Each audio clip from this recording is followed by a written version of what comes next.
Our final paper in the session on quantitative methodologies is by David Rojas from Indiana University, considering the geographical delineation of Cajun English.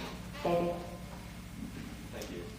Great opportunity to follow up the previous session on Louisiana and this session on quantitative methods with this paper. I think it falls somewhere in between. It's basically just a brief overview of where we'll go over the next few minutes.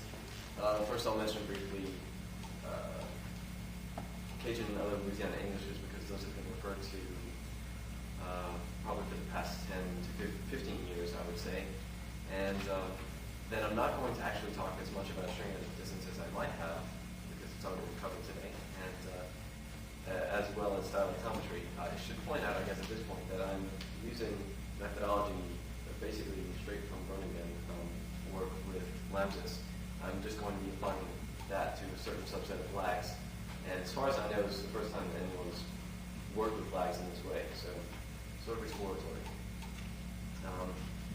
We'll look at this subset of flags and then see what we find. So in Louisiana, there are several varieties of English.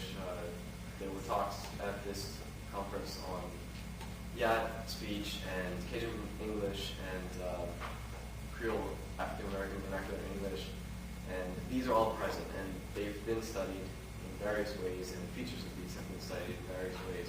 But what I'm going to talk about today is more or less following along the lines of aggregating, an aggregate approach to English in southern Louisiana, in Louisiana in general.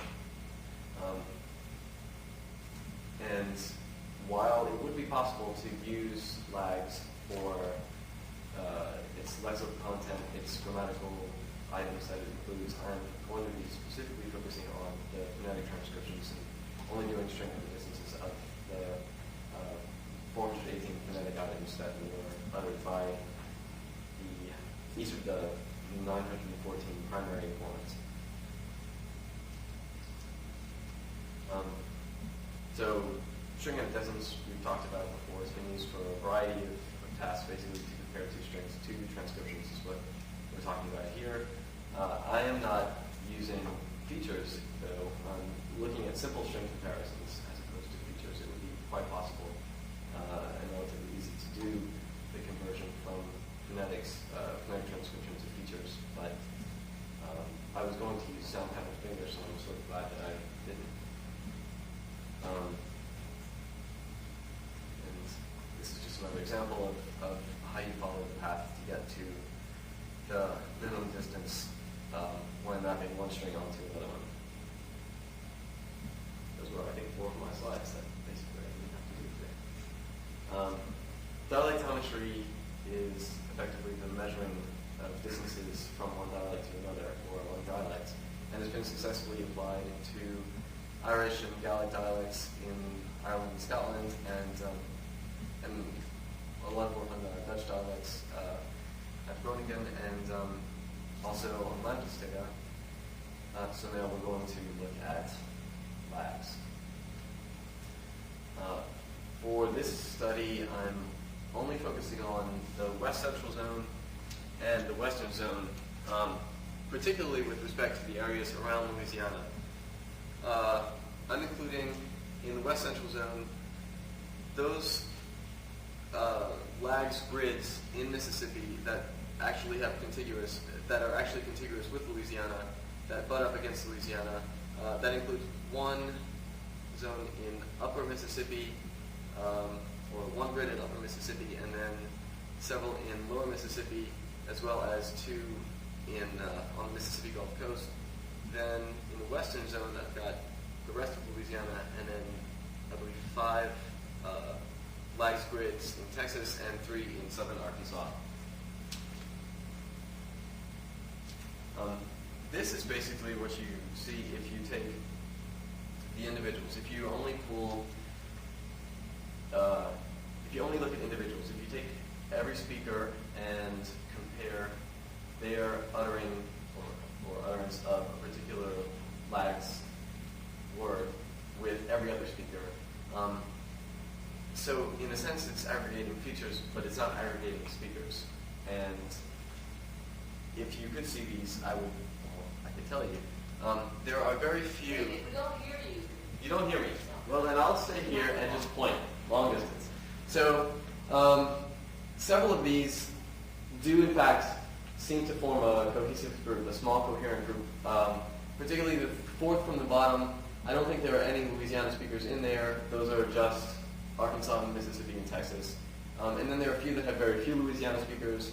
There are some that have very few Mississippi speakers, and so on. But it's really hard to get a good picture based on this, and no one would suggest to do this anyway.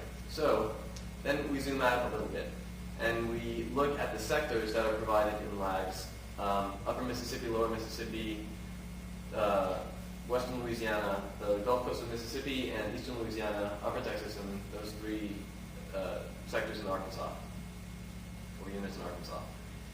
And when we do that, and we pull the speakers from each of those sectors, and do this string edit distance using all of the data from those sectors, then we do see that Louisiana, in some sense, well, Louisiana does, not in some sense, but Louisiana forms a very specific and coherent group that's distinct from other groups that surround it.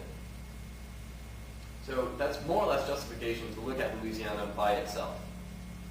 Given that we take out 109 of the original 186 informants and only focus on Louisiana. Given that we know that looking at individuals is kind of shady art, we'll imagine that we can take people that live in the same parish to represent some speech that as it's spoken in their parish. And so we'll pull the speakers from a particular parish and take their data and use this methodology. When we do that, we have this picture, and I don't know if the words are probably not very apparent. So what I'll say, there's something that I found interesting and sort of surprised me. At the top you have Acadia, Iberia, and Jefferson Parish. That's the top three. And I thought, why should Jefferson Parish and Iberia and Acadia be together? For those of you who know Louisiana geography and know something about Cajun English, you would think this is strange. But then when I went and looked at the particular informants that are from Louisiana, from Jefferson Parish, those were two speakers from Grand Isle, and both of them had French as their native language.